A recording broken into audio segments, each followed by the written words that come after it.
Ha! Well, if it isn't Dia. Haven't seen you in nearly half a year. Word on the street is that you're a bodyguard for the Homayani family now. Ha! Don't you find that kind of work boring? Nah, you get used to it. How about a menu over here? You got it. Huh? Isn't this little Miss Homayani herself? We don't get to serve personages like you very often. We'll be sure to prepare our very best. Thank you, sir, but there's no need. I don't have a lot of mora on me, and I really ought to save as much as I can. But please bring these two the best food you have. They're my new friends, so I want to be a good host for them. Yeah, we're already super grateful for everything you told us about Lesser Lord Kusanali. How about our coconut charcoal cakes?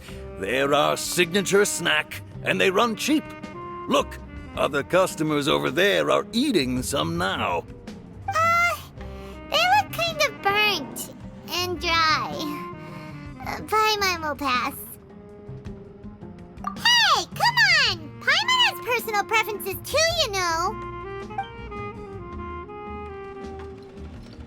Dunyarzad, we asked a lot of people when we first arrived, and almost nobody was interested in Lesser Lord Kusanali.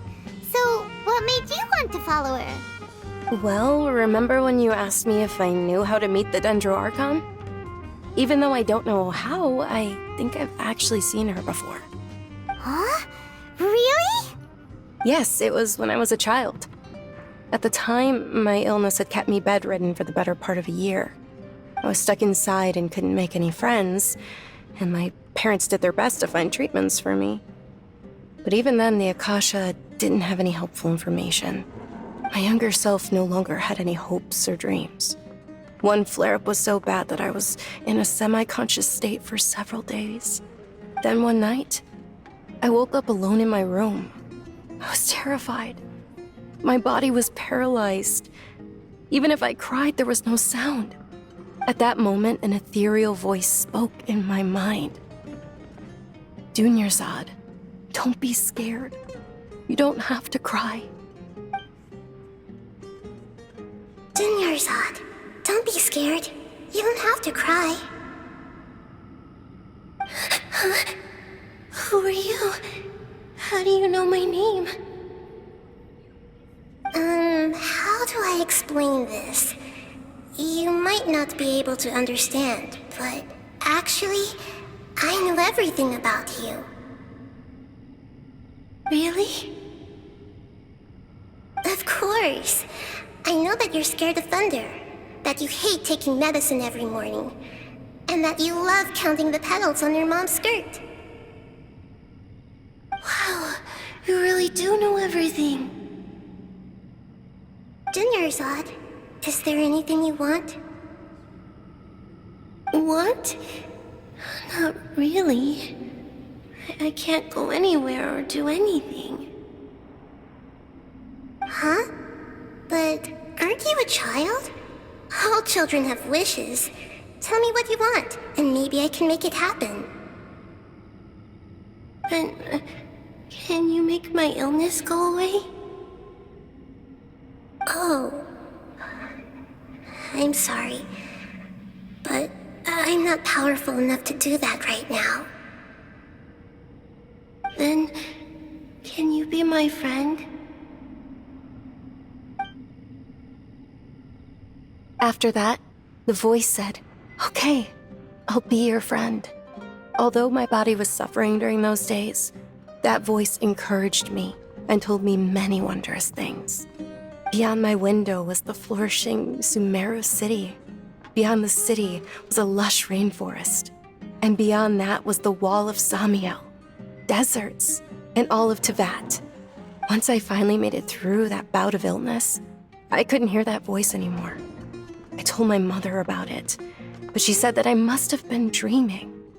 But I know that that voice wasn't a figment of my imagination. Before that, I had never heard of Teyvat. Yes, for sure. If it weren't for that voice, I would have never grown curious about the outside world. nor would I have learned how to read and enjoy so many books. That voice sparked a desire for wisdom. It had to have been the Dendro Archon. I've been hoping for a chance to repay her kindness. In fact, I was running around today to help prepare the Sabzeruz festival for her. What's the Sabzeruz festival?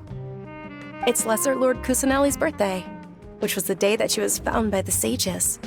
It's actually an old holiday that originally celebrated Greater Lord Rukkhadevata's birthday. When she passed away, the holiday eventually became a celebration of the Lesser Lord's birthday. I heard everyone was overjoyed when they welcomed her back to Sumeru. In those days, the festival was a huge deal. But because of the academia's influence, people have gradually lost interest in the festival. The academia actively participates in Sumeru's many holidays dedicated to Greater Lord Rukkhadevata. But when it comes to the Sabzeruz festival, forget any funding. They practically act like it doesn't exist. Maybe they see Lesser Lord Kusanali's birth as confirmation of Greater Lord Rukkhadevata's death, so they're reluctant to celebrate it. Aw, but that's awful. It is. It's absolutely terrible. Sure, the Greater Lord founded Sumeru, but hasn't Lesser Lord Kusanali been the one quietly protecting us for the past few hundred years? Just remember that we're still out in public.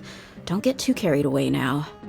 I know that people over by the Grand Bazaar still hold the Sabzeruz festival to this day, but I hadn't met any of them before, so I was never able to contribute.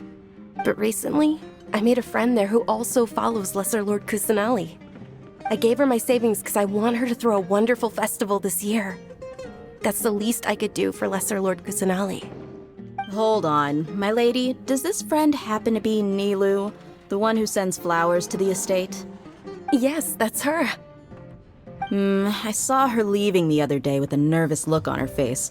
It seemed like she was hiding something in her arms. Did you give her something? Yes.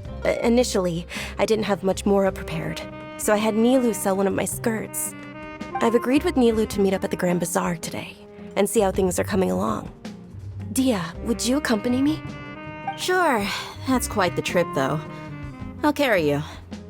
No, that would be too much, even for you. You might as well just accept the lift. If I let you walk, who knows how long it'll take us.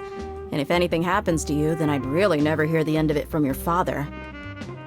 But of course. Nilu will be thrilled to hear there are more people interested in Lesser Lord Kusanali.